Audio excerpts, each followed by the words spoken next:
Mesdames et messieurs, bonjour et bienvenue dans cette autre production des Actus Show de sur Web Info TV. En tout cas, c'est un privilège pour nous de vous savoir nombreux branchés sur Web Info TV. En ce jour où on va décortiquer quelques sujets qui sont en train de marquer cette semaine finissante. L'opposition de la RDC sous Joseph Kabila Kabange lance la plateforme Sauvons la RDC. Que peut-on retenir sans nul doute de cette plateforme et surtout de ces conclaves organisés à Nairobi? Nous sommes au Kenya. On va en parler tout au long de cette émission. Nous parlerons également, tout en faisant un petit tour à Doha, nous sommes au Qatar. On va parler de la RDC et de l'FC 123 qui ont signé un mécanisme de surveillance et de vérification du cessez-le-feu. Vous le savez, il y a certaines parties de la RDC qui sont sous occupation depuis plusieurs mois déjà. Les lignes semblent bouger au niveau des Doha après un silence. On va en discuter également tout en parlant brièvement de cette instabilité du taux d'échange au niveau de la RDC. En tout cas, il se passe beaucoup de choses au niveau de l'écosystème des RDC. On va en discuter. Vous le savez, le principe reste le même. Si vous voulez intervenir, en tout cas, faites-le via l'espace commentaire, l'espace chat. Écrivez-nous. On va lire vos commentaires au sujet, bien sûr, de ces thèmes qui viennent d'être dévoilés. Bienvenue, mesdames, bienvenue, messieurs.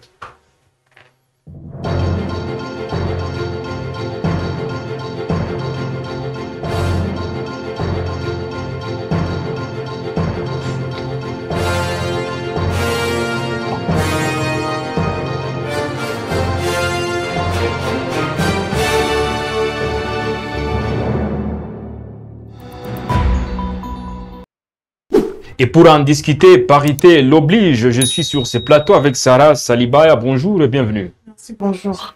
C'était un privilège de vous avoir sur ce plateau de Web Info Télévision, tout en espérant que vous êtes en forme avec vous. On parlera beaucoup plus du taux d'échange. Vous avez sillonné quelques coins, en tout cas de la ville de Goma plus particulièrement. Vous avez également d'autres échos par rapport à d'autres villes. On parlera plus du taux d'échange avec vous. Je suis prête. Sans pour autant quand même oublier qu'on évoquera avec vous aussi ces deux autres sujets. L'opposition sous Joseph Kabila Kabange, en tout cas, lance une plateforme Sauvons la RDC. Il faut sauver la RDC, Jenny Ntwali. Oui, la RDC, c'est un pays aussi à problème, hein, ça il faut le dire. Et c'est pas seulement Joseph Kabila qui lance la sonnette d'alarme.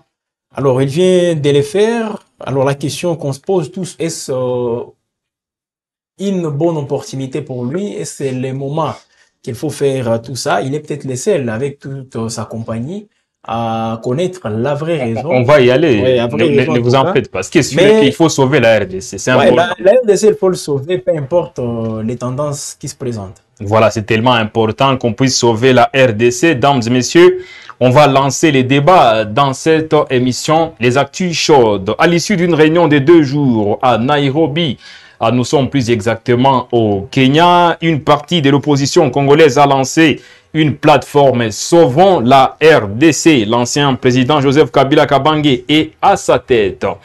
Alors, il faut le dire, ce dernier a convoqué ces conclaves de l'opposition avec pour but d'écouter à tout le monde et dégager des pistes de solutions selon les termes utilisés par un de ses proches, et c'est alors que le pays est en pleine crise. Il y avait conclave à Nairobi, Sarah, avec vous. On peut quand même en parler, hein. Joseph Kabila, en chef de file, il lance un conclave 2 jours durant à Nairobi. Une partie de l'opposition, en tout cas, s'est réunie de ces côtés-là.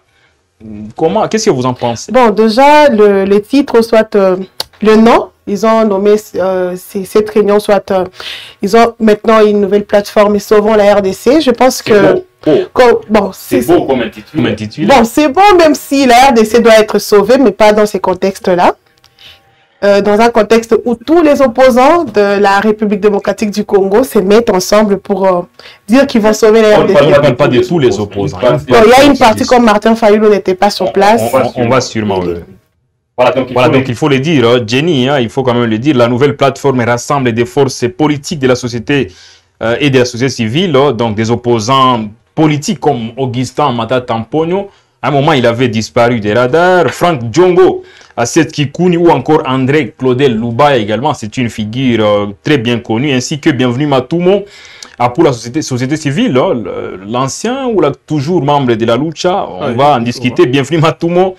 Bien sûr, donc dans leur déclaration finale, ils reconnaissent l'existence d'une crise profonde et ont décidé de se rassembler dans un cadre dénommé Sauvons la RDC pour mener à l'unisson des actions en vue de mettre fin à la tyrannie et de favoriser la réconciliation nationale. Théoriquement, quand même, ça semble intéressant. Bon, dans le fond, justement, il y a des points sur lesquels les opposants n'essaient justement de décrier, comme ils parlent de la dictature, ils parlent d'une mauvaise gouvernance, de la situation sécuritaire qui n'est pas aussi bonne. La tyrannie. Ils parlent aussi de la tyrannie. Wow. Alors, déjà, avec la plateforme civilo-politique, parce que vous voyez, il y a la société civile avec les Bienvenue Matumo pour le compte de la Lucha, bien qu'il n'a pas été mandaté par les mouvements, c'est ça aussi. On a lu un communiqué de la Lucha qui dit qu'elle n'est pas concernée de près ou de loin par ce qui s'est passé. Il est dans cette plateforme comme personnalité de la société civile, tout simplement. Il ne représente pas une organisation. Il y a un autre militant du mouvement citoyen Filimbi qui est aussi, qui fait partie, bien sûr, des signataires de la déclaration donnant naissance, bien sûr, à cette plateforme que dirige Joseph Kabila, parce que tous les participants, que ce soit les politiques, que ce soit la société civile et d'autres figures bien connues, ont justement endossé les 12 recommandations formulées par Joseph Kabila dans sa dernière prise de parole. Bon, je peux dire adresse à la nation.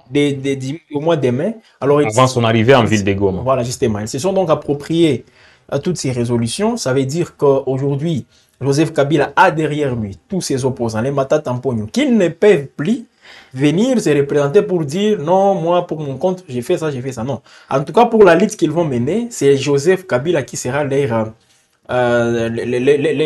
chef de file. Et l'objectif, c'est mener à l'unisson des actions en vue de mettre fin à la tyrannie. Justement, donc, alors. Il faut mettre fin à la tyrannie et de favoriser la réconciliation nationale. Apparemment, ils se rendent compte qu'il y a une certaine division, il faut forcément une réconciliation. Voilà pourquoi ils insistent aussi sur la tenue d'un dialogue inclusif en République démocratique du Congo. Et jusque-là, le président Félix Tshisekedi, je ne sais pas s'il va accepter ou pas, mais il a quand même il a posé quelques préalables lors de son séjour en Belgique. Il a dit, il y a des préalables pour que vous puissiez aussi se mettre avec lui sur une même table, condamner d'abord le Rwanda, condamner l'agression, c'est que les opposants ne font toujours pas.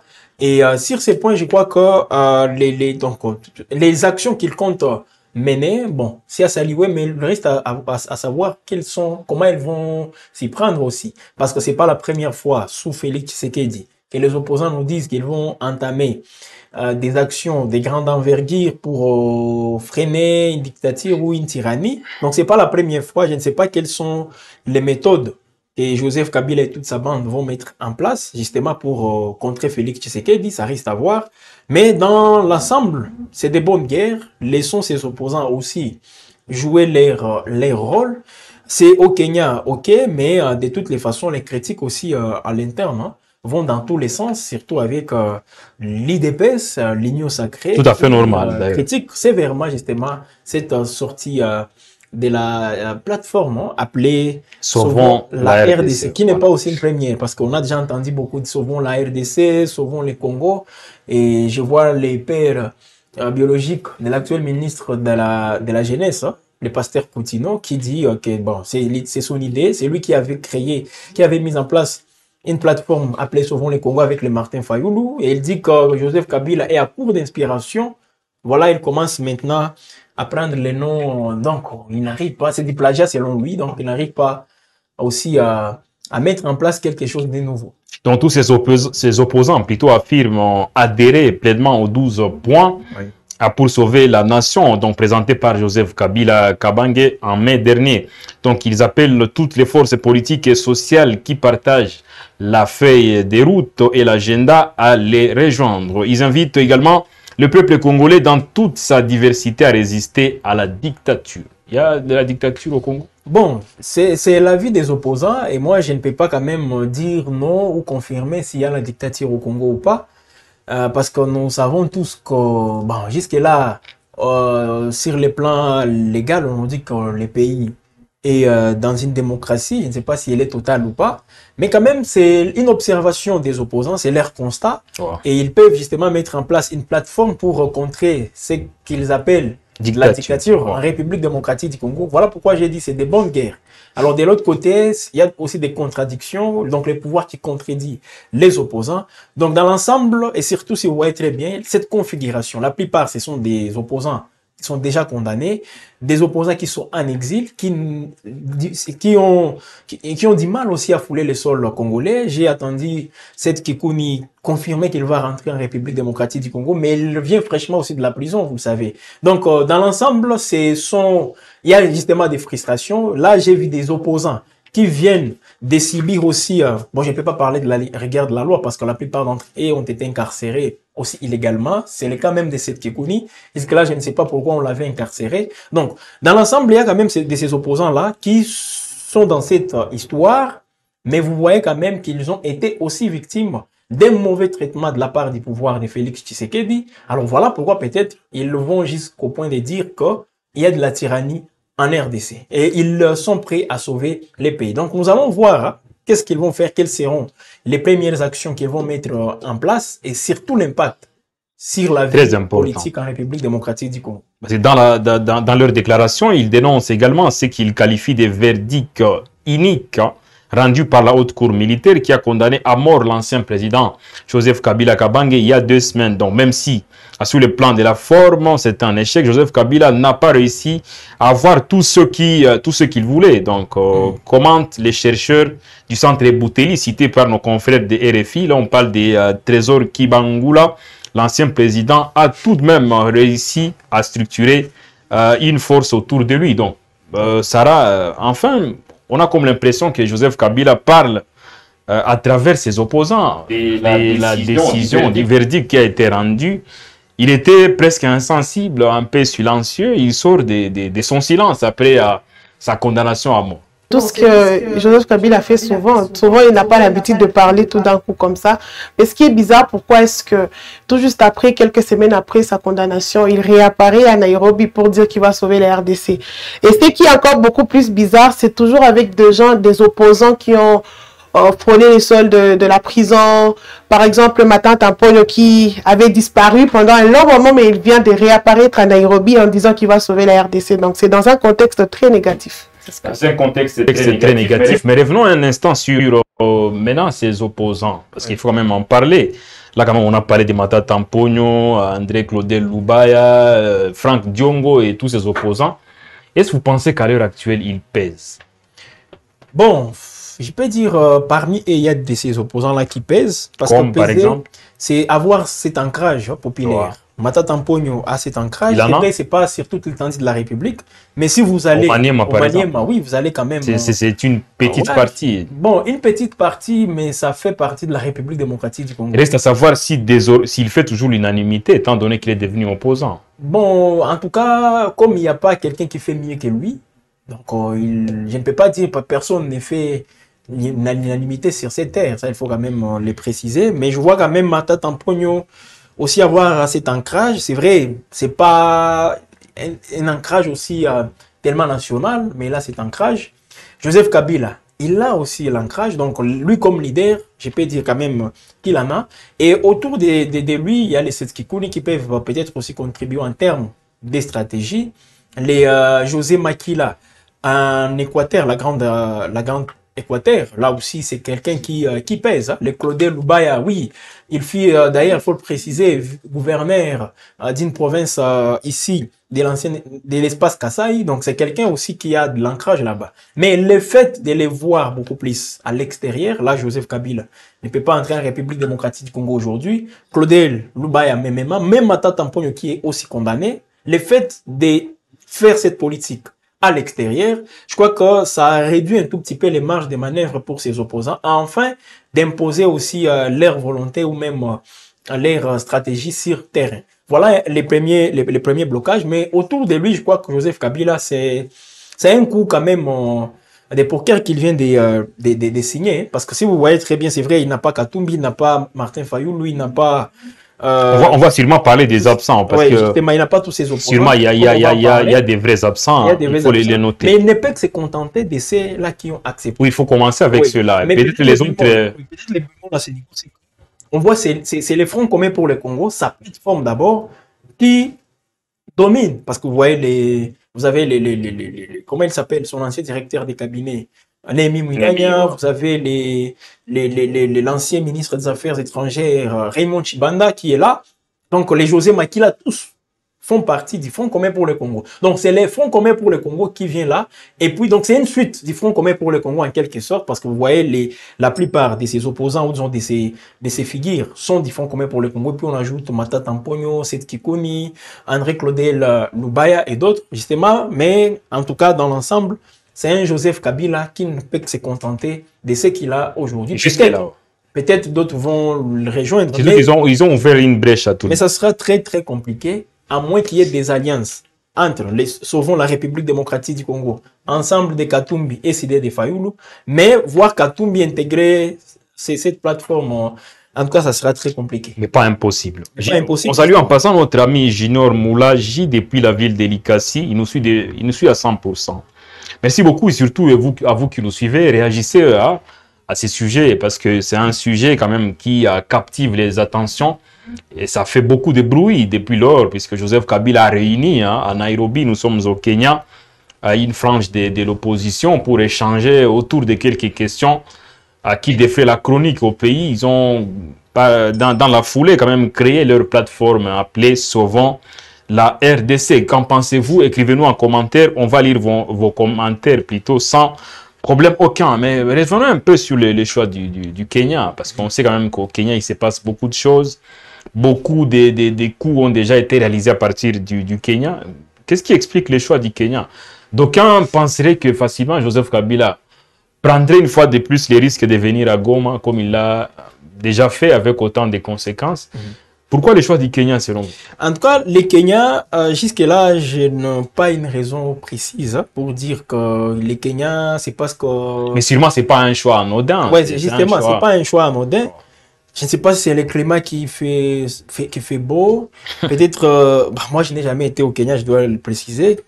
Plus ou moins. J'ai déjà été, en fait. Il ne fait pas très beau, ça c'est sûr. Mais voilà, quand même, Nairobi, c'est l'une des très belles capitales. Justement, peut-être, comme vous l'avez dit. Peut-être Thomas Zawadi sera de même avis que vous, lui qui bien sûr, il maîtrise bien la capitale kenyane.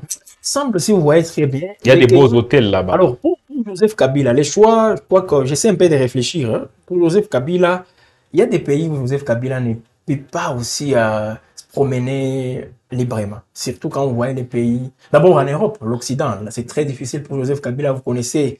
Lorsqu'il était au pouvoir, les embrouilles qu'il a eu avec l'Occident. Mais au Kenya, c'est un peu modéré, je peux le dire ainsi. Et ce qui me surprend, je ne sais pas si c'est une coïncidence ou quoi, plusieurs plateformes, en tout cas, sont créées au Kenya, à Nairobi, précisément. Plusieurs plateformes qui font, qui jouent aussi un rôle sur la scène politique en République démocratique du Congo. Depuis Cash, avec Vital Kamerhe et Félix Tshisekedi, c'était à Nairobi en 2018. Wow. La naissance de l'AFC, c'est à Nairobi. Les discussions, les négociations entre le gouvernement congolais et tous les groupes armés, dans un même sac, l'AFC M23, tous les groupes Maï, les discussions aussi, rappelez-vous du processus de Nairobi, comme on le disait. Et puis aujourd'hui, c'est la naissance aussi de la plateforme Sauvons la RDC. Je ne sais pas qu'est-ce qui les a motivés pour choisir les Kenya. Il y a Kampala, il y a Dar es Salaam. Il y a Kigali. Il y a Kigali aussi, c'est une partie capitale. Voilà. Mais stratégiquement, ça pouvait créer aussi beaucoup de remous si c'est à Kigali où ils avaient, donc cette réunion s'était tenue à Kigali. À un moment, Kabila, on sait quand même qu'il est beaucoup plus amoureux de la partie australe. Australe, bien sûr, l'Afrique. Mais aujourd'hui, il a beaucoup plus choisi les Kenyans. Beaucoup s'interrogent. Vous avez une idée? Vous avez déjà été au Kenya? Souvent, c'est le Kenya ou Addis Abeba. Il y a un bel aéroport au Kenya, je vous assure. C'est un pays où quand même la politique semble être instable. Le président est presque en difficulté. Il y a Il y a eu beaucoup de mouvements, des révoltes populaires en quelque sorte. On voulait la du président. On ne sait pas, c'est un pays... Kenya parce que c'est un pays peut-être accessible, soit politiquement neutre. Dans quel sens? Vu que l'ancien président, il a été condamné. Bon, peut-être. Parce qu'il a été condamné, il pense que lorsqu'il sera au Kenya... Il n'y a pas question de neutralité. Donc ça veut dire qu'il est neutre. Il s'est dit, bon, Joseph Kabila a été condamné à mort, ça c'est pour le Congo, ce n'est pas pour nous les Kenyans. C'est pourquoi ils ont opté pour ça. C'est de la farce aussi, en quelque sorte. Bon, ça, c'est même pas les débats. C'est de la farce parce que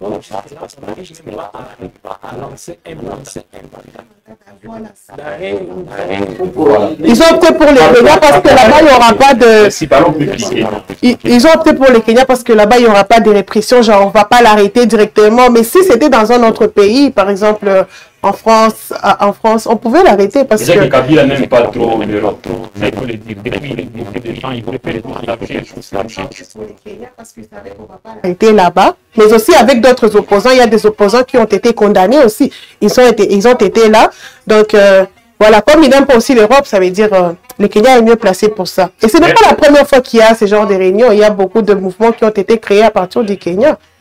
Et d'ailleurs, il faut quand même le dire, le Kenya, quand même, c'est un pays qui est ouvert, qui est ouvert. Il s'est passé beaucoup de choses avec le Kenya. Apparemment, il y a eu des nominations ici à Soma. Au moment où il y a des pourparlers qui s'est pour arriver, on ne sait pas ce qui s'est passé. Avec le Kenya, on n'est pas aussi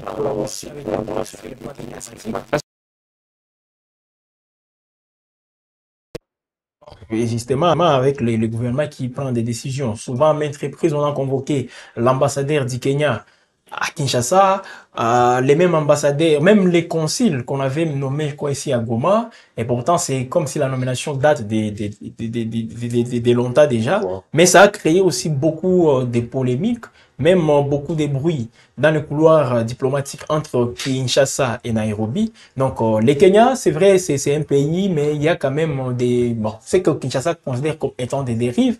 J'ai même entendu les vice-premiers ministres de l'Intérieur, Jacques Chabani, en parler. Parce que, Sylvain, c'est ma prochaine question. Je vais savoir quelles ont été les réactions de Kinshasa après cette fameuse plateforme sauvant la RDC. Il y a plusieurs réactions comme celle comme le porte-parole du gouvernement, Patrick Mouya. Il a dit que le Kenya est devenu, Nairobi est devenu une capitale de complot contre la RDC. Donc, c'est-à-dire qu'il y a plusieurs autres mouvements qui ont été créés. Ce n'est pas pour rien qu'il a dit ça. Oui. Jenny en a parlé sûrement. Donc, je veux dire, Kinshasa, en dehors de Patrick Mouya, il y a eu d'autres réactions. Oui. D'ailleurs, apparemment, il y a même certains opposants qui sont menacés de condamnation une fois de retour.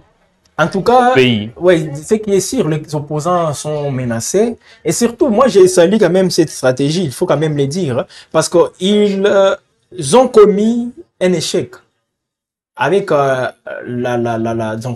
c'était quoi encore, la conférence organisée en Afrique du Sud avec la Fondation Thabo. Il avait invité quelques opposants. Et parmi les opposants, la plupart, comme c'était annoncé bien avant, les gouvernements, via les services l'immigration avait pris aussi des mesures restrictives contre ses opposants pour qu'ils ne quittent pas Kinshasa et aller en Afrique du Sud. Alors cette fois-ci, on n'a pas annoncé ça directement. Donc ils ont pris toutes les précautions possibles jusqu'au point où on les a retrouvés tous en Nairobi et c'est à ce moment-là qu'on a annoncé la tenue de ces conclaves. Donc c'était stratégiquement, c'était bien fait, bien réfléchi justement. Et tout d'un coup, c'est vrai, les opposants, là on voit cette Kikuni qui a cette possibilité de rentrer au pays. Il y a d'autres membres du Front commun pour le Congo de Joseph Kabila qui peuvent rentrer au pays, et même les Jean-Claude Wemba et les restes. Mais aujourd'hui, ils sont menacés justement. C'est vrai, le ministre de l'Intérieur ne l'a pas dit directement, mais le fait de se poser beaucoup de questions. S'ils sont en train de comploter contre les pays, nous allons prendre des mesures. Donc, nous savons tous comment est-ce que Kinshasa comment dire la façon pour Kinshasa de considérer toutes ces réunions des opposants, surtout quand on parle de Joseph Kabila, et ce sont des réunions qui menacent même la sécurité de la nation. Donc ces opposants-là, peut-être s'ils rentrent, si on ne les arrête pas directement, on peut les inviter au ministère de l'Intérieur pour les entendre, qu'est-ce qu'ils sont en train aussi de mettre en place. Donc Les menaces, il ne faut pas les écarter. Elles pèsent toujours justement sur ces opposants, mais je crois qu'ils ont fait ces choix-là. Ils doivent donc s'assumer. Mais en quoi est-ce que ces conclaves risqueraient de faire peur un tout petit peu au clan Félix Tshisekedi? Parce que c'est une machine, il faut le dire, hein, et Kabila est en train aussi de créer, et nous savons tous ce que Kabila représente. En tout cas, c'est là qui minimise l'influence qu'a Joseph Kabila sur la scène politique congolaise, sont en train de se tromper. Et c'est vrai, autour du président Félix Tshisekedi, il y a de ces gens-là, de ces conseillers-là, qui minimisent toujours. Et pourtant, moi, je vois aujourd'hui Kabila est en train de se constituer, en tout cas, en adversaire politique pour Félix Tshisekedi. Les gens pensent que c'est un sénateur à vie, oui, il ne peut plus revenir à la tête du pays. Mais ne vous en faites pas, il est en train aussi de mettre en place quelque chose qui risque aussi de faire bouger la hiérarchie, même au sommet de la scène politique dans ces pays. C'est vrai, il n'a pas d'autres figures emblématiques, mais déjà avec ce qu'il a, moi je crois qu'aujourd'hui c'est une plateforme qui sera considérée, qui pèse aussi sur la scène politique en RDC. Alors, donc, le pouvoir peut s'inquiéter, mais en ce cas, il faut aussi prendre des mesures pour ne pas sombrer face à cette vague. Et peut-être pour terminer ces chapitres, on a toujours tendance à rattacher Moïse Katumbi à Joseph Kabila. Son absence, c'est quoi l'implicite? Vous estimez qu'il est des mèches avec Joseph Kabila, il travaille avec lui par ricochet, ou carrément, il ne travaille pas avec lui, parce que sûrement il devrait être présent sur place au Kenya, ou carrément il pouvait y envoyer certains de ses émissaires. En tout cas, ces conclaves de Nairobi, ces derniers conclaves de Nairobi prouvent combien de fois Katumbi ne travaille pas pour Joseph Kabila et vice-versa. Chacun fait sa politique de son côté. Alors, l'absence de Moïse Katumbi, moi je crois qu'il a été, on l'a invité, Kabila voulait que Katumbi soit là, ça c'est sûr, mais Katumbi, je vois que c'est un problème aussi de leadership entre lui et Joseph Kabila. Parce que Katumbi, peut-être, il est en train de voir en Joseph Kabila les envies de revenir au pouvoir, si pas de revenir au pouvoir, même avoir aussi quelqu'un qu'il peut mettre là, de sa famille politique ou de son entourage. Et Katumbi, lui, comme il a toujours ses ambitions présidentiables, il est toujours en train aussi du travail. Donc, il ne peut pas aller avec Kabila qui aurait aussi les mêmes ambitions que lui, parce que là, ils vont, en cours de chemin, ils risquent aussi de connaître beaucoup de problèmes entre eux. Donc, la plateforme que vient de créer Joseph Kabila, c'est lui le patron. Et je ne vois pas un Moïse Katumbi intégrer une plateforme avec comme chef Joseph Kabila. Là, il sera en train de s'étouffer lui-même. Alors, pour éviter cela, il s'est écarté, il est à côté, tout comme Fayoulou et les restes. Mais on nous dit que Jean-Marc Kabound, lui, il voulait être là, mais bon, peut-être il n'a pas... Depuis sa sortie de prison, il est un peu réservé. Non seulement réservé, mais il est aussi bloqué, il ne peut pas quitter le pays, son passeport n'est pas encore renouvelé. Voilà les difficultés qu'il est en train de connaître jusqu'à là. Mais Katumbi, en tout cas, je ne le vois pas, tout comme Martin Fayoulou, intégrer une plateforme avec comme chef de file Joseph Kabila. C'est très compliqué. Et pour terminer, pensez-vous qu'il y a quelque chose de belliqueux dans ce qui se mijote en Nairobi, ou carrément il n'y a rien de belliqueux? Bon, jusque-là, il n'y a rien. Il n'y a absolument rien de belliqueux de ce côté-là.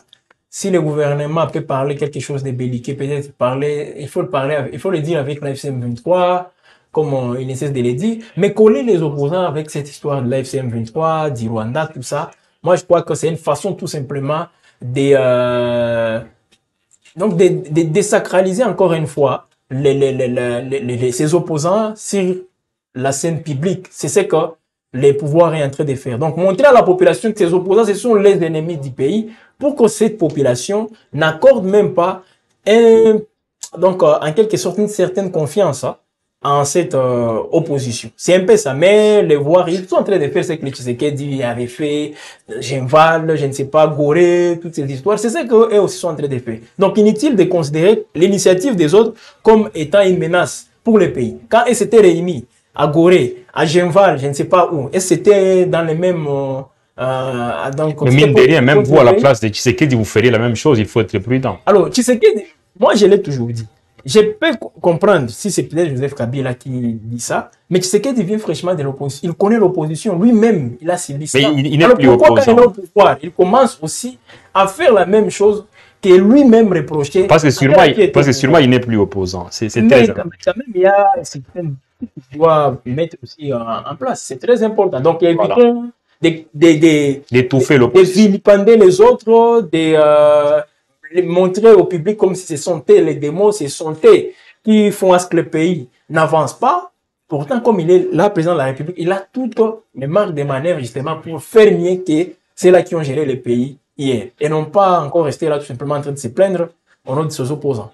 Merci beaucoup, Jenny. Je pense de Nairobi à Doha, il y a plusieurs kilomètres. On va atterrir, bien sûr, à Doha. Nous sommes au Qatar. Le gouvernement congolais et les rebelles, comme ça s'est dit, de l'AFC M23, ont signé mardi 14 octobre 2025 à Doha, au Qatar, sous la médiation qatari, sûrement un mécanisme de surveillance et de vérification du cessez-le-feu dans les provinces du Nord et du Sud Kivu. Cette étape intervient après plusieurs autres étapes de négociations difficiles et marque une avancée importante dans les processus de paix. Sarah, ça revient en fait. On revient à Doha, les lignes commencent à bouger de nouveau après un silence en fait. Après un silence, ils ont fini par signer. Mais malheureusement, tout juste après, il y a encore eu de malentendus qui ne sont pas aussi bons.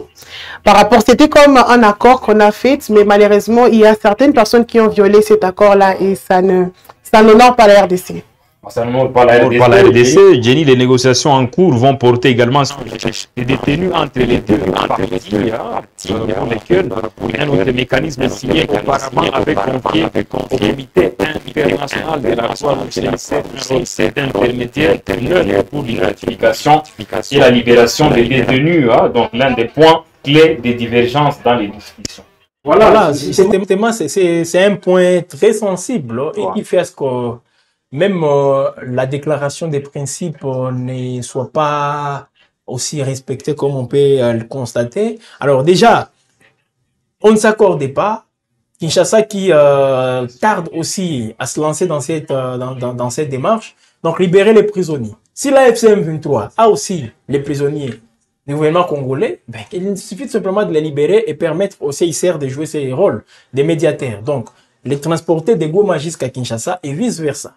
L'AFC M23 qui parle de 700, plus de 700 prisonniers qui sont détenus à Kinshasa, qui doivent aussi regagner les rangs de l'AFC M23. Les proches, je ne sais pas, et d'autres, s'il y a des combattants, je ne sais pas trop.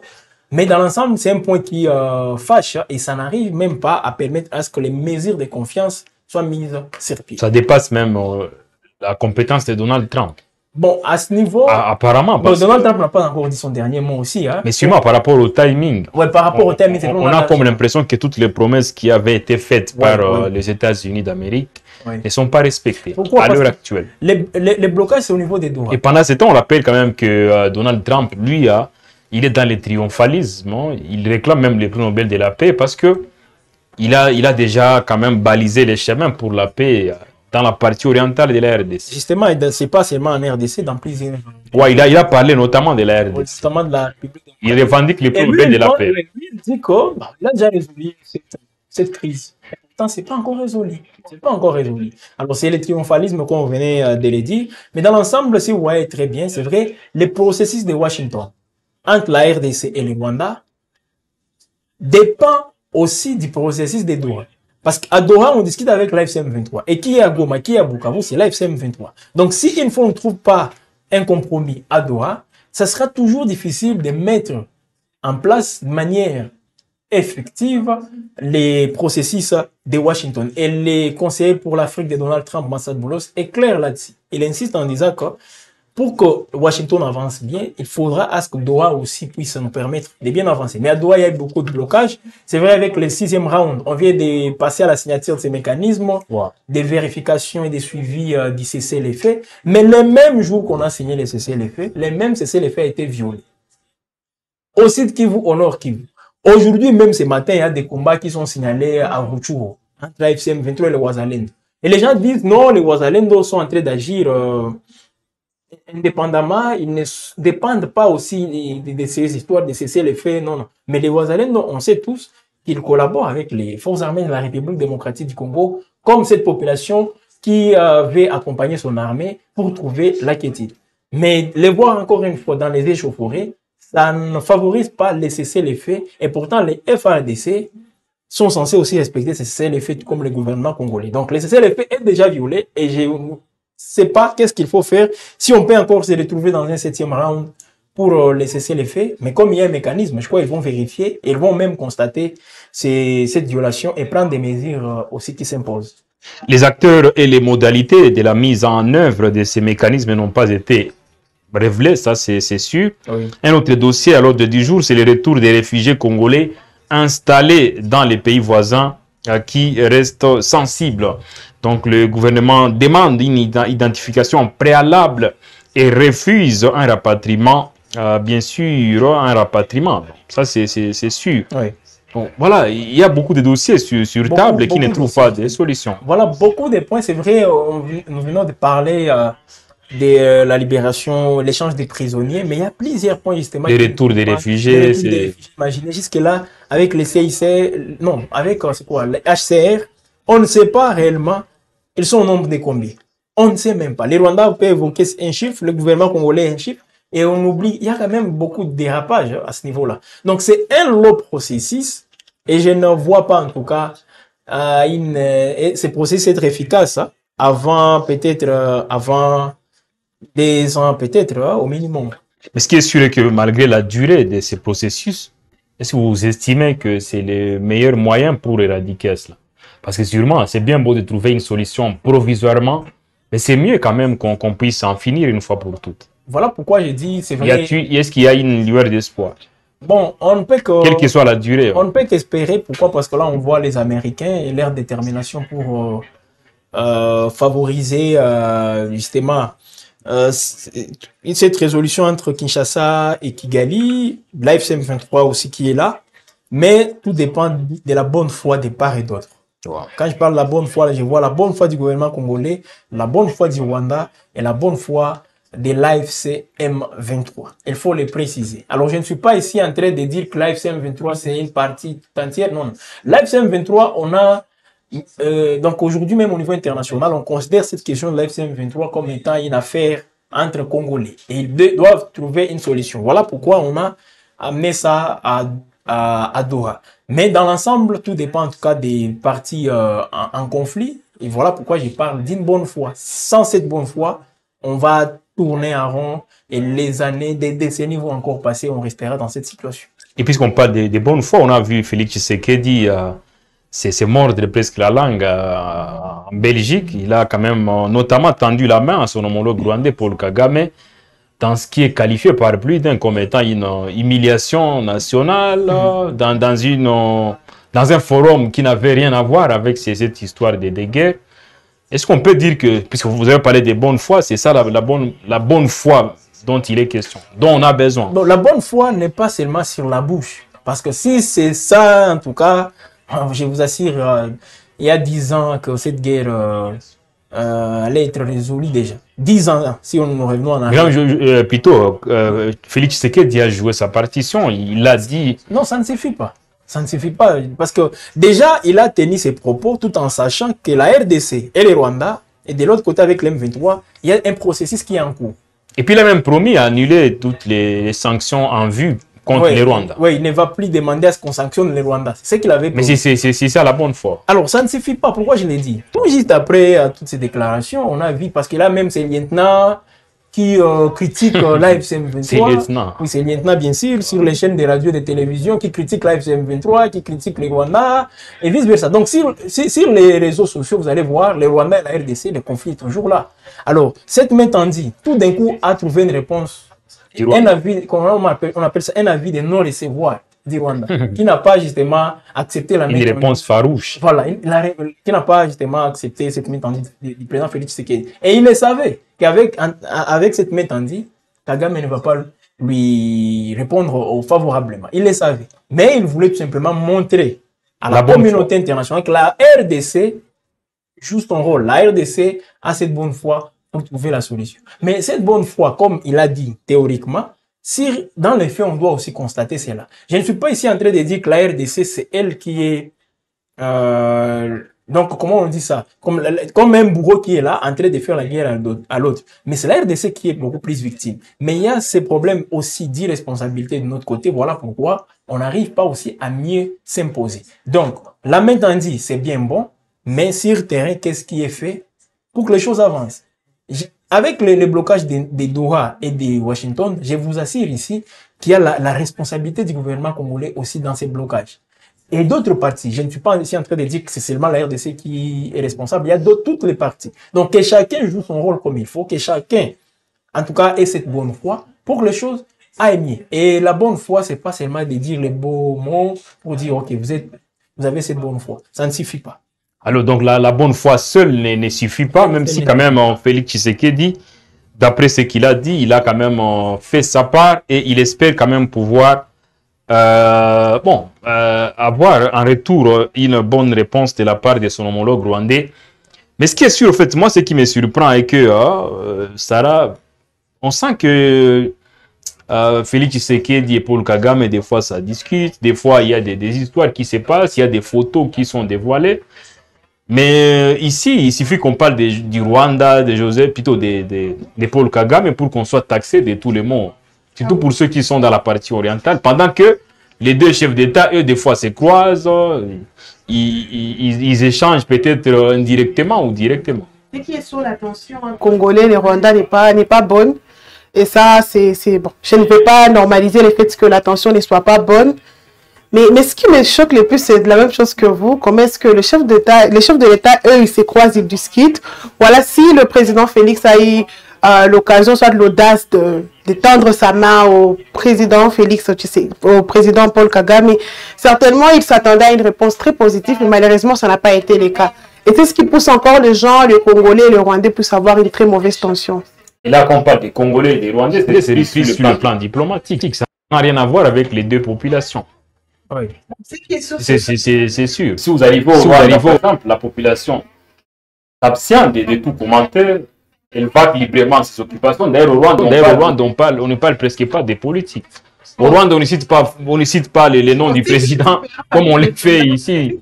C'est difficile de parler sur un plateau télé comme on les fait ici. Bon, ça, c'est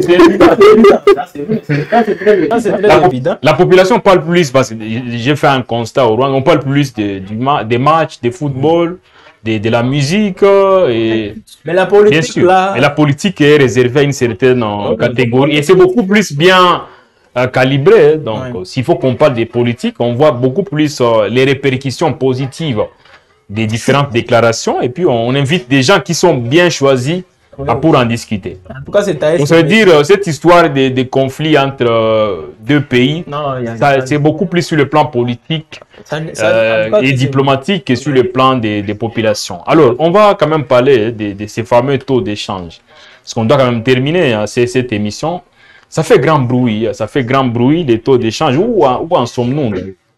Quel est le taux actuellement? Hier, c'était 2100 francs. Aujourd'hui, c'est 2150 francs. Déjà 2100. Oui, oui.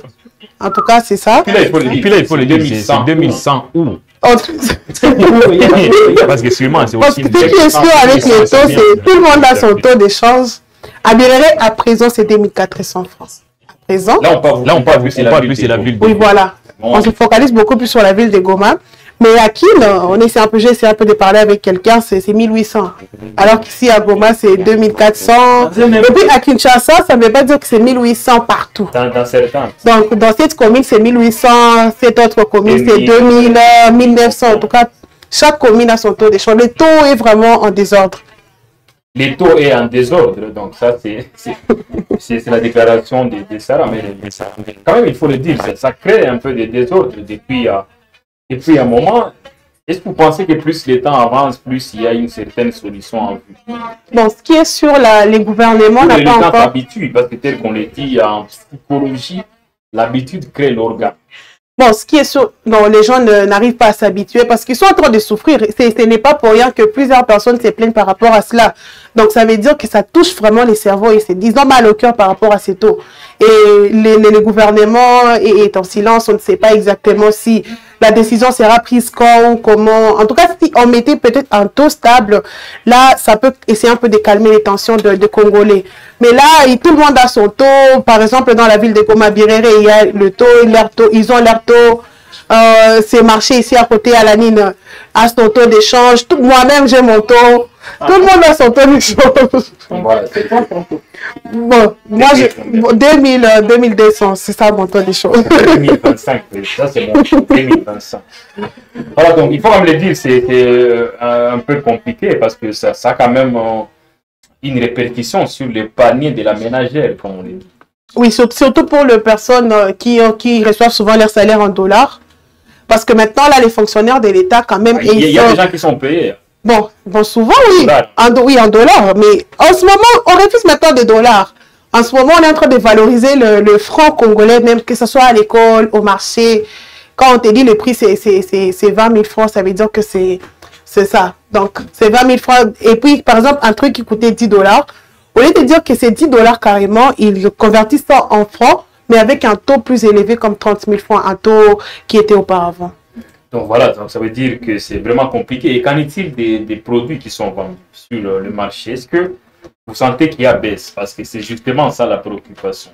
C'est bien beau de faire baisser les taux, mais c'est mieux que cette baisse permette ou facilite la tâche aux acheteurs que nous sommes. Parce que le taux baisse, mais le prix de certains articles ne baisse pas sur les marchés. Mais quand même, il y a certaines choses qui ont baissé, comme le carburant a quand même baissé. J'ai appris que les unités ont quand même baissé, mais ce ne sont pas le produit, ou soit les choses de première nécessité, comme les vivres, par exemple. Les vivres, carrément, ça ne change pas vraiment. Ça reste le même prix, Et en plus de cela, que par exemple, un sac de farine qu'on pouvait acheter à 20 dollars, ce n'est plus 20 dollars, mais c'est devenu en francs. Les vendeurs convertissent leur argent 20 dollars en francs congolais avec un taux plus élevé, comme 3 000 francs, alors qu'actuellement, le taux est à 2 100 francs. Je rappelle, vous aviez eu quand même un économiste. Vous allez nous faire l'économie de ce qu'il vous a dit par rapport à cette histoire des taux. Si vous économisez ça... Quel est votre taux? Bon, je ne sais pas qu'est-ce que je peux dire, mais tout dépend aussi du marché. Parce que c'est vrai... Vous n'avez pas de taux. Bon, comme au Congo aujourd'hui, il n'y a pas un taux fixe. On a quand même vu un communiqué de la Banque centrale du Congo. Ce ne sont que des pires théories. Aucun impact avec ces communiqués. Ils ont parlé de 2300. Mais si vous allez sur terrain, personne aujourd'hui n'est à 2300. Partout, c'est 2200, 2100. Même moins de 2000. Moins de 2000 d'ailleurs. Alors, c'est aussi manque des politiques aussi anticipatives. Parce qu'on a vu justement... Tout ça, c'est l'œuvre de la Banque centrale. Il faut aussi le reconnaître parce que j'ai vu les gouverneurs, les tout nouveaux gouverneurs de la Banque centrale se vanter comme quoi il a mis sur le marché 50 millions de dollars pour essayer un peu d'équilibrer. Parce que souvent, on constatait cette carence des dollars face aux francs congolais. Mais aujourd'hui, ça devient maintenant le contraire. Les dollars sont là en abondance, mais c'est plutôt les francs qui manquent. Voilà pourquoi vous constatez aujourd'hui. Donc, il y a cette rareté des francs congolais. Donc, c'est nous-mêmes, comme République démocratique du Congo, qui sommes censés aussi avoir donc les francs au niveau national. Mais aujourd'hui, c'est les francs qui devient aussi, ça devient un sérieux problème. Alors, déjà, la question que je me pose, et je suis en train de me demander, lorsque les 50 millions qu'on a mis sur les marchés, lorsque ces 50 millions seront épuisés, on va revenir encore à quel taux? C'est ça aussi la question. Mais en fait, moi, je crois que c'est épidermique, c'est un peu... temporaire, parce qu'avec un pays comme au Congo, on ne produit pas, on va toujours faire face à ces problèmes. Donc, la meilleure solution, mais elle est aussi, oui, elle doit aussi prendre beaucoup de temps pour se mettre en place, c'est de permettre à la République démocratique du Congo aussi de produire. Quelles sont les industries que nous avons? Parce que j'ai écouté Sarah dire que, oui, les articles sur les marchés les prix ne baissent pas. Dans certains points, en fait. Il faut le préciser parce que nous, on est plus suivis par beaucoup de gens. Oui. Il y a certains qui nous ont quand même fait des révélations allant dans le sens des baisses pour certains prix. Donc, voilà. Oui, c'est par rapport pour certains biens, des premières nécessités. Oui, des premières nécessités souvent que nous produisons ici. Par exemple, le pain. On a des boulangeries ici qui produisent même des pains. Mais si vous voyez les articles que nous importons en République démocratique du Congo, c'est difficile de voir ces prix aussi, les prix de ces articles à la baisse. C'est très difficile. Oui, les unités peuvent baisser un tout petit peu, mais jusque-là, c'est pas assez. Je crois qu'ils vont aller un peu, ils vont encore fournir assez d'efforts. Les carburants aussi, je vois que ça commence à suivre. Et c'est ça que nous souhaitons. Donc, que les taux, s'il y a baisse du taux, qu'on constate aussi cette baisse du taux. Et que ça s'inscrive dans la durée. Mais dans la durée, c'est difficile. Ça, je vous l'ai dit. Dans la durée, je ne suis pas économiste, mais si on essaie un peu de poser des questions à ceux-là qui s'y connaissent bien dans ces domaines, vous allez constater aujourd'hui que ça sera difficile que cette mesure s'inscrive dans la durée. Pourquoi? Parce que on a juste essayé un peu de calmer les esprits des gens et montrer qu'ils sont en train de faire quelque chose. Mais si on ne crée pas même des industries, des usines, ce sera toujours difficile que la RDC aussi produise et que les Ougandais, les Tanzaniens viennent ici pour acheter et importer ça chez eux. Mais nous importons, on n'exporte même pas. C'est ça aussi le problème. Une économie purement qui n'est pas... donc une économie extractive, c'est comme ça qu'on l'a dit, donc qui dépend beaucoup plus de l'extérieur. Ça sera toujours difficile d'avoir de voir les francs congolais avoir de l'ascendant sur les dollars en ce qui concerne les marchés. Mais Sarah, vous avez eu à échanger avec un économiste. Qu'est-ce qu'il a dit au fait? Est-ce que c'est une matière un peu difficile pour eux? Même les économistes, apparemment, ils ont des... On rappelle quand même que le ministère de l'économie est chapeauté par un professeur, Daniel Mukoko-Samba. Et il y avait aussi, tout le monde voulait se présenter comme étant à la base de tout ce qui se passe, les ministres de l'économie, les ministres des finances aussi. Finances, budget. Et voilà, tous ces ministres et le gouverneur de la Banque centrale. Donc, c'est aussi une guerre. Même la première ministre. Même la première ministre, elle qui est chef du gouvernement, elle dit non, c'est moi. Et au-dessus, on va voir le président de la République. C'est moi le garant de la nation. Voilà, donc c'est moi. Les garants du taux. Mais quand même, tout ce qui peut se passer, bon ou mauvais, oui, c'est à la tête du président. C'est tellement important. Oui, oui. Alors, qu'est-ce qu'il a dit l'économiste? Dans la question qui revient beaucoup plus aux économistes, on lui a posé une question par rapport à pourquoi est-ce que s'il y a arrêté de francs congolais, pourquoi est-ce que la Banque centrale ne peut pas imprimer d'autres billets? En tout cas, il a expliqué que la Banque centrale ne peut pas se réveiller un beau matin comme ça et dire que nous allons imprimer d'autres billets. Ça sera difficile. Les billets ne sont pas imprimés au Congo. Oui, voilà. Recourir à la planche à billets. Voilà. Il a aussi dit... Oui, c'est l'Allemagne, je pense. Bon, la production, c'est pas un problème, mais on ne peut pas aussi injecter les francs sur les marchés. Oui, voilà. Pour ça, c'est une procédure. Il a essayé un peu de parler si une fois la RDC produisait ce produit, par exemple, estimons que les tomates, si la RDC produisait des tomates et que le Rwanda venait prendre des produits ici, ils vont venir avec leurs billets qui seront convertis en francs congolais. Là, les taux sera stable et tout ira super bien. Mais comme nous sommes dépendants de l'extérieur, ça sera très difficile à ce que le taux puisse vraiment être stable. Il a expliqué beaucoup de choses. Je pense que la vidéo sera, son intervention sera la première grande explication. Oui. Parce que la productivité est beaucoup plus exogène. Ça veut dire... Voilà. Nous consommons plus des histoires qui viennent d'ailleurs. Là, ça nous renvoie même au ministère de l'économie. Voilà. Et tous ces ministères. Les ministères là chapeautés par Julien Paluku. Le ministère commerce extérieur. Commerce extérieur. Et si on parle de Julien Paluku, il fut aussi ministre de l'Industrie. Donc, quelles sont les industries que nous avons pour commencer aussi à produire? Voilà autant de questions. Et le fameux commerce extérieur. Vous avez votre argent, vous dites, je vais mettre en place une industrie. Mais vous allez voir comment est-ce que vous serez aussi traité. Donc, il y aura je ne sais pas, plusieurs taxes. Donc, en quelque sorte, et avec ça, ça ne favorise pas aussi... donc, ça ne donne pas le courage à ceux-là qui peuvent aussi avoir cette volonté. Voilà pourquoi on dépend toujours de l'extérieur. Ne vous en faites pas, il y a des Congolais qui ont investi, qui ont des usines à l'extérieur du pays. Et sont encore qui viennent avec leurs produits pour nous amener ça ici. Et ça, il y en a plusieurs en Ouganda, en Tanzanie également. En Tanzanie aussi, il y en a qu'est-ce qu'ils gagnent aussi dans tout ça. C'est un peu ça. Donc c'est parce que s'il faut attaquer ces problèmes endogènes, c'est plus cette histoire des taxes, d'impôts. Il suffit qu'on crée juste une start-up ou je ne sais pas, un business quelconque, on est directement dans les visions. Une petite boutique.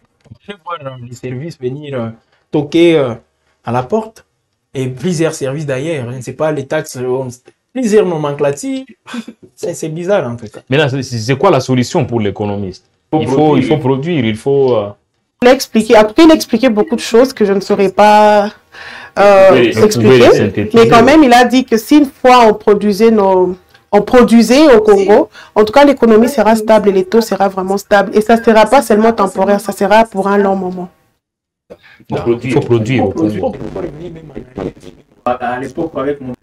Avant Ce qui est bizarre, c'est que même à Goma ou je ne sais pas, à Kin, surtout à Goma, je vois même des petits jus qui sont fabriqués en Tanzanie. Imaginez. Même qui sont là. Même de l'eau.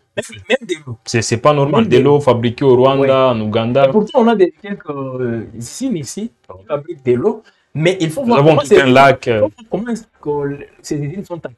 Il faut voir. On a tout un lac, le lac Kivu par exemple, le lac Kivu qui a des eaux même des fois qui sont nuisibles. Ils sont nuisibles, mais on n'arrive même pas à en tirer profit. Pourtant, les Rwandais qui partagent le même lac avec le Rwanda. Et il faut aller prendre des produits qui sont fabriqués à partir de la Tanzanie avec la grande industrie des Azam. C'est seulement les boissons alcoolisées.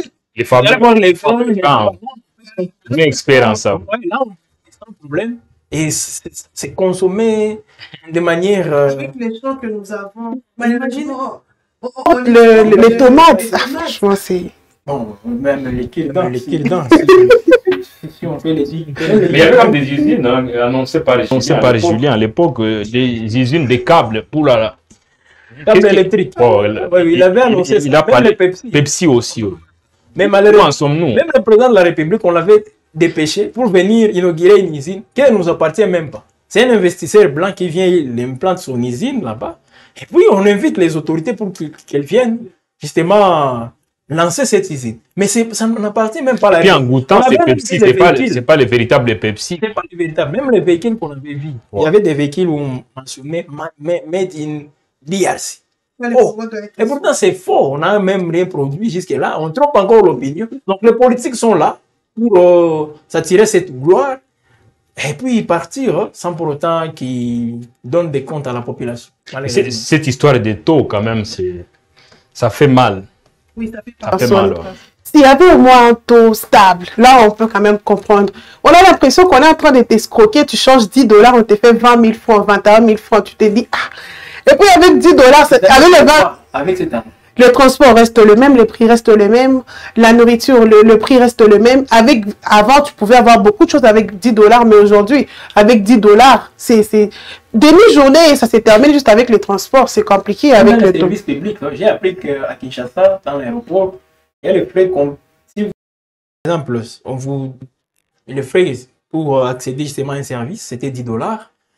Vous changez les 10 $ pour avoir les francs congolais, parce que là, on est en francs congolais. Vous venez avec 22 000 francs, on vous exige de donner 25 000 francs. Donc, ils ne demandent plus les dollars, mais en francs, ils essaient un peu de... Pourtant, ce sont des gens au gouvernement, ils savent réellement, mais malheureusement, en tout cas, les gouvernements doivent sortir de son silence, parce que plusieurs Congolais, il y a plusieurs plaintes.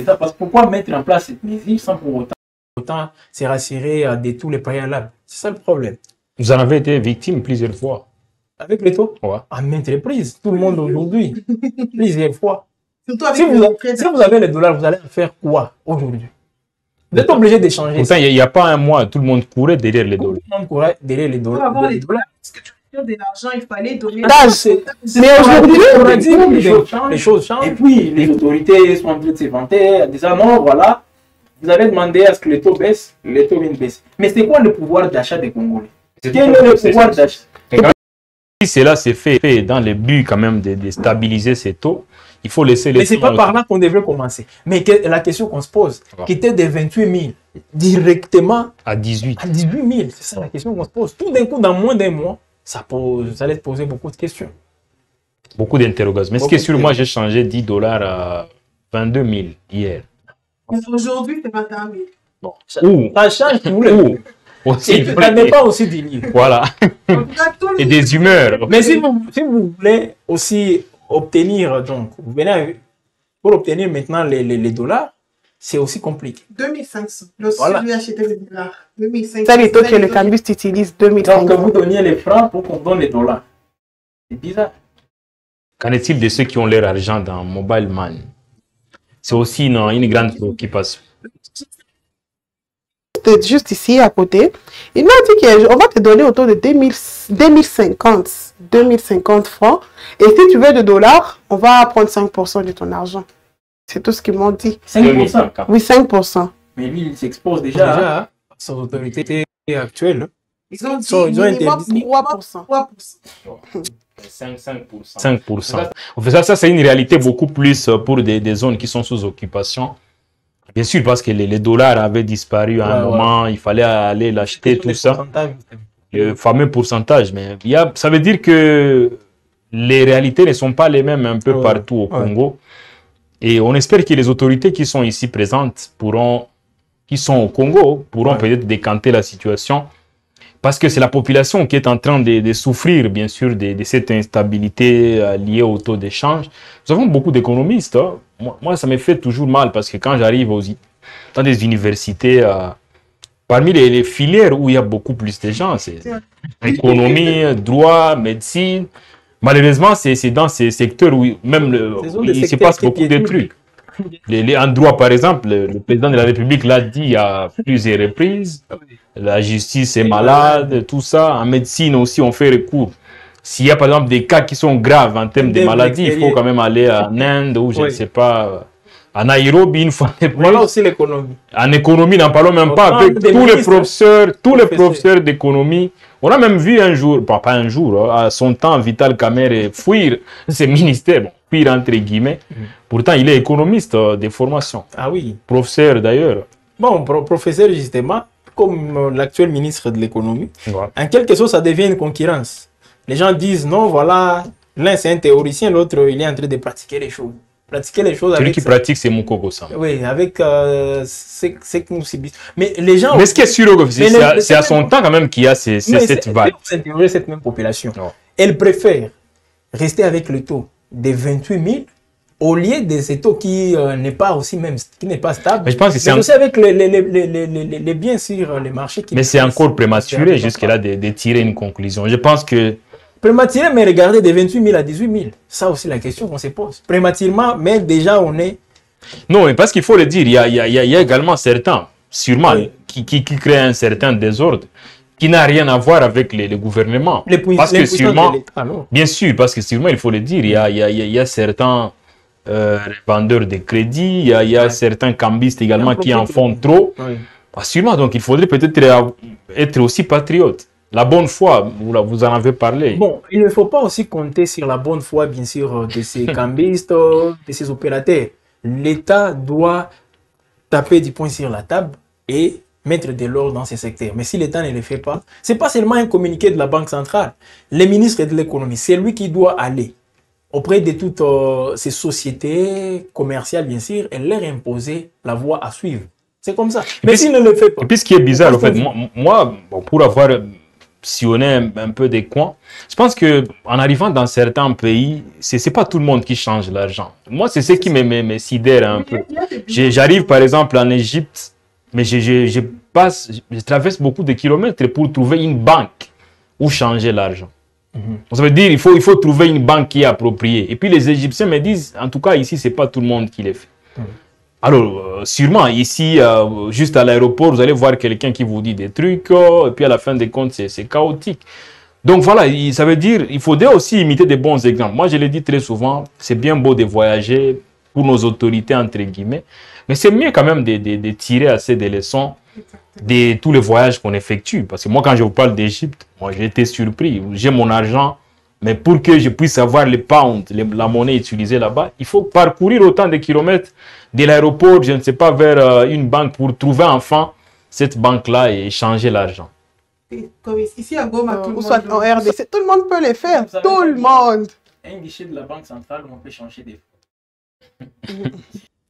Je crois qu'il n'y en a pas.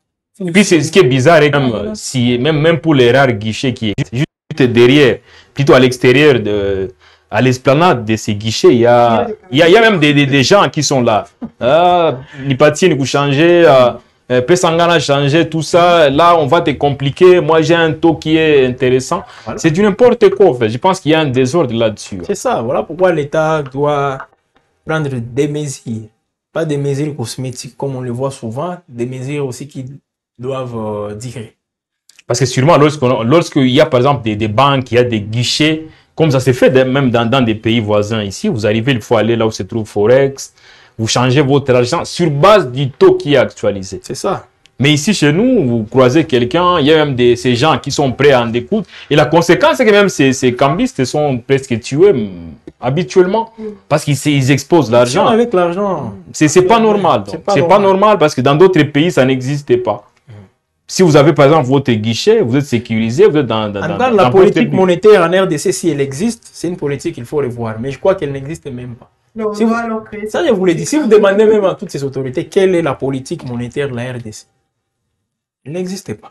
Et d'ailleurs, puisqu'on parle de cette politique, je pense qu'on est en train de chuter. Il y a cette scène bizarre à Kinshasa, braquage dans une banque ou tentative de braquage, avec toutes les exhibitions de la police, tout ça, une artillerie lourde qui était dépêchée. Jusqu'à même tard dans la nuit d'hier, on a vu quand même des gens. Pourtant, les ministres de l'Intérieur avaient dit que c'est déjà maîtrisé, bien avant les soirs. Lui, il avait dit que c'est déjà maîtrisé, on a libéré tous les otages et ces braqués, on les a arrêtés. Et pourtant, l'opération était en cours, même les soirs.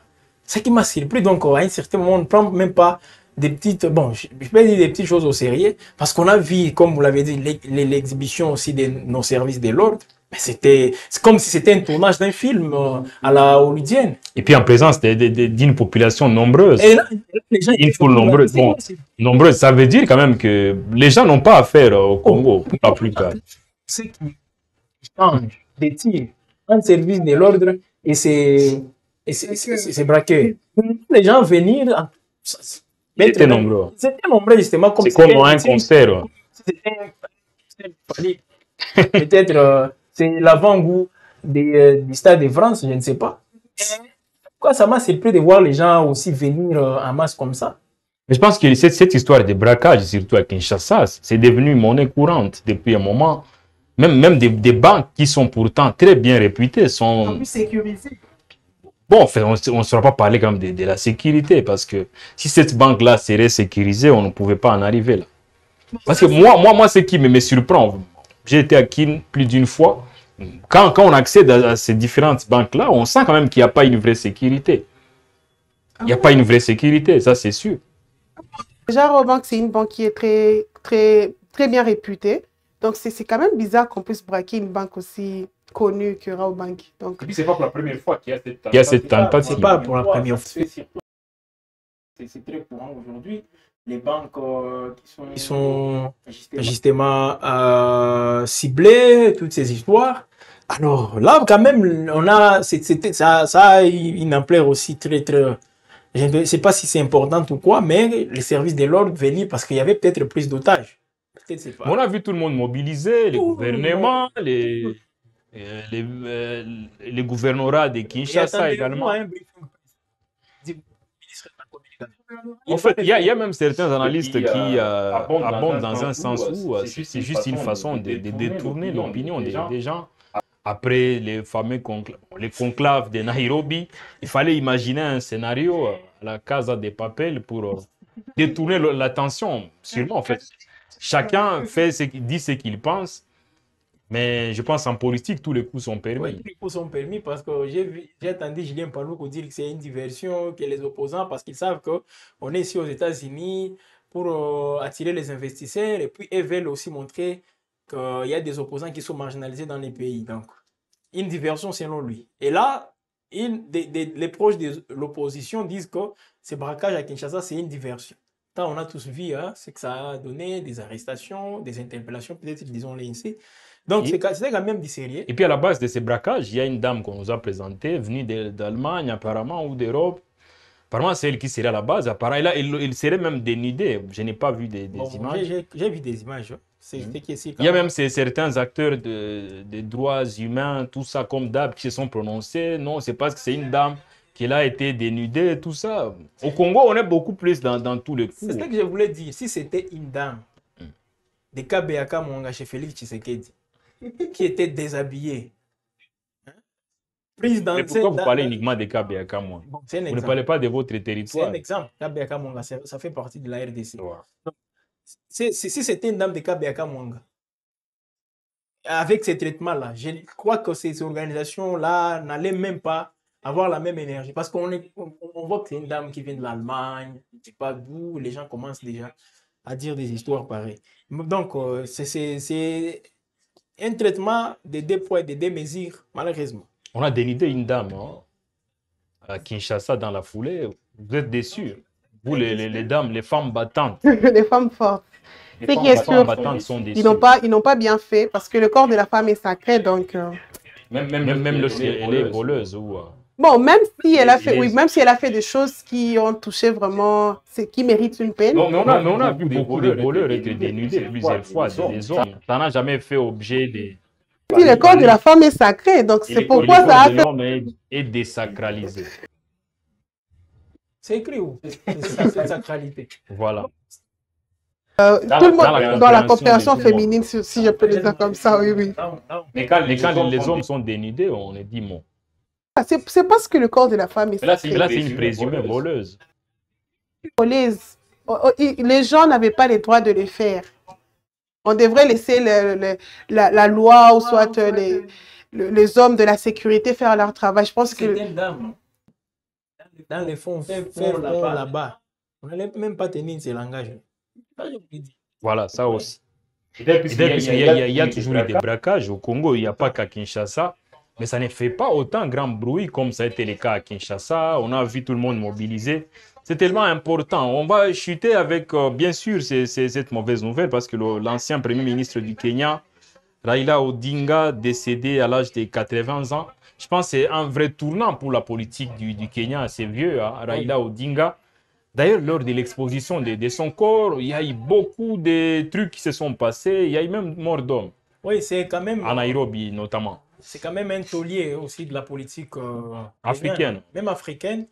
Malheureusement, il a tenté de devenir président plusieurs reprises sans pour autant y accéder. Imaginez même William Ruto l'a battu aux élections kenyanes, présidentielles.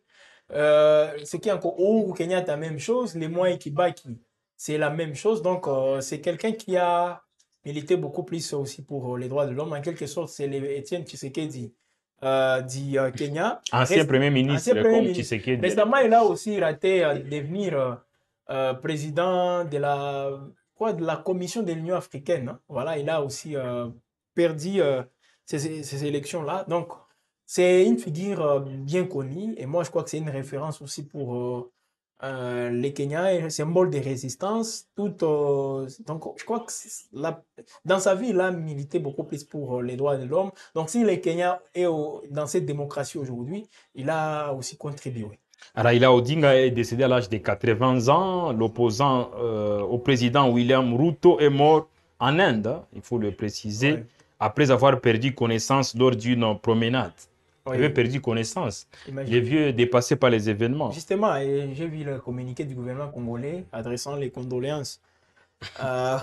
Mais c'était après la clameur publique. Donc, quand les gens ont crié, c'est comme même à Madagascar, avec toutes les manifestations qu'on a vues, après le renversement du pouvoir, donc du président Rajoelina, je crois. Andy, tout d'un coup, on a vu. C'est après que les gens ont réclamé. Mais qu'est-ce que dit le gouvernement congolais par rapport à ça? C'est après que le gouvernement a communiqué. Même au Kenya, c'est la même chose. Et pourtant, on avait de bonnes relations avec Raila Odinga, il faut le dire, la RDC.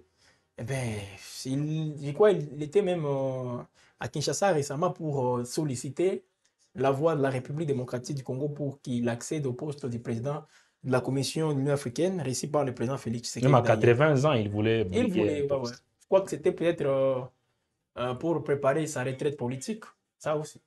Malheureusement, il est décédé et on est vraiment désolé pour lui, paix à son âme. On est à la fin de cette émission. Merci beaucoup, Jenny. Merci à vous, merci à Sarah, merci à tous ces internautes, ces téléspectateurs qui nous ont Vous suivis. avez un mot de conclusion? Bon, pas grand-chose, hein, mais nous pouvons tout simplement inviter toutes ces populations à être toujours aux aguets et surtout suivre les événements politiques, économiques. Donc, tous les secteurs de la République démocratique du Congo doivent intéresser les Congolais. Un message au peuple, Sarah. De rester patient. Oh, Certainement, le gouvernement Là, va vous faire parlez comme émissaire de Moukoko Samba. Non, pas du tout. Juste que nous soyons juste patients et de comprendre aussi la situation. Je pense que très bientôt, la situation sera résolue. Être patient, ça veut dire accepter de perdre pour espérer Pas le choix. gagner. En tout cas, on n'a pas les choix. Il faut juste l'accepter. On ne doit pas rester dans les dénis. Là, on va encore beaucoup plus souffrir. Merci beaucoup d'avoir participé à ces échanges. Et je vous en prie. Et n'oubliez pas de vous abonner. Pour être Alors, que dire si ce n'est que vous remercier, dames et messieurs, vous qui nous aviez suivis dans ces longs voyages de plus d'une heure sur Web Info Télévision. Le rendez-vous reste le même chaque vendredi. À suivre en tout cas les actus chaudes. C'est un rendez-vous hebdomadaire qui passe en revue les actualités qui font la une, non? Et des dossiers également brûlants de la RDC, parce qu'il y en a toujours au niveau de la RDC.